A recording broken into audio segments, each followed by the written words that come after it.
देखिए क्वेश्चन के अंदर दो इक्वेशंस दी हुई है एसएचएम की, एक पहली एसएचएम की इक्वेशन ये वाली है और ये दूसरी इक्वेशन है। इनके एम्पलीट्यूड्स का रेशियो बताना आपको। What is the ratio of the amplitudes? कैसे करेंगे? देखो कुछ स्टूडेंट्स को लगता है कि सीधा ही ले लेते हैं 5 और यहाँ भी 5:1 आ जाएगा, ये गलत है। क्यों? क्योंकि ये एसएचएम की इक्वेशन है, बट ये भी इक्वेशन तो एसएचएम की है लेकिन फॉर्मेट सही नहीं है। पहले हमें इसको सही फॉर्मेट में कन्वर्ट करना पड़ेगा। सही फॉर्मेट का मतलब अकेला साइन होना चाहिए, इसमें साइन भी है, इसमें कोस भी है, दो चीज़ें हैं इसके अंदर। तो इस वजह से जो है मतलब इसके अंदर मतलब ये फॉर्मेट को सही करना पड़ेगा। उस फॉर्मेट को सही कैसे करेंगे हम लोग? इस केस के अंदर फॉर्मेट को सही करने के लिए आप एक काम करो, 2 से मल्टीप्लाई डिवाइड कर दो इस वाली इक्वेशन को, पहली वाली इक्वेशन को 10, और अब 2 से डिवाइड भी कर दो। ये अंदर में कर देते हैं 2 से डिवाइड, उसे कोई फर्क नहीं पड़ता, अंदर में करो चाहे बाहर में करो। साइन 2πt प्लस में √3/2 कोस 2πt, ये हो जाएगा आपके पास। अब ऐसा करो, इसको साइन है कोस भी कोस साइन भी की फॉर्म में कन्वर्ट करना पड़ेगा। अब इसको उसमें हो जाएगा ये, इसको जैसे ही तो साइन है, ये 1/2 क्या लिख सकते हैं? इस 1/2 को 1/2 को लिख सकते हैं कोस ऑफ π/3 हो जाएगा। ये कोस 61/2 होता है। साइन 2πt प्लस √3/2, इसको क्या लिख सकते हैं हम लोग? साइन π/3 कोस 2πt आ जाएगा। यहाँ पे आ जाएगा। ये देखो sign A cos B, cos A sine B हो गया।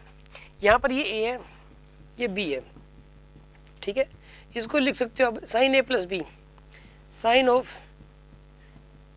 ए plus B, sine of A plus B आएगा। यहाँ पे sine of A plus B आ जाएगा आपके पास, ये हो गया, ठीक है ना।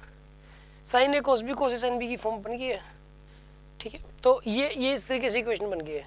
आपको सर हमें कैसे पता लगेगा? हमें सर एक तो ये कैसे पता लगेगा 2 से मल्टीप्लाई डिवाइड करना है कि 3 से करना है कि 5 से करना है कि करना है कि नहीं करना सर, पहली चीज़। और दूसरी बात सर, ये आपने जो फॉर्मूला लगा दिया sign A cos B cos A sine B, हमें कैसे पता लगेगा यही वाला फॉर्मूला लगेगा?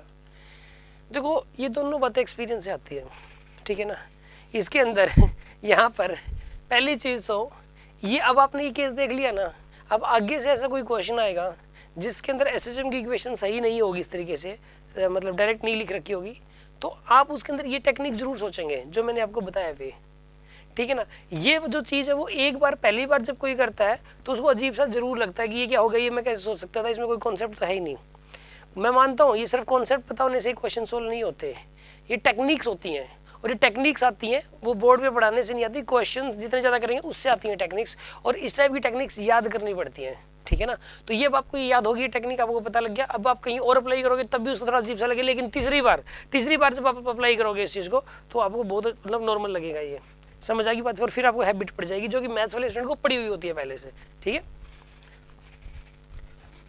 अब इसके अंदर रेशियो आ जाएगा भी है, इसका एम्पलीट्यूड 10 है, देखो सिंपल फॉर्म में कन्वर्ट हो गया, इसका एम्पलीट्यूड 10 है, इसका 5 है, तो 2:1 आ जाएगा इसका आंसर, 2:1, ठीक है।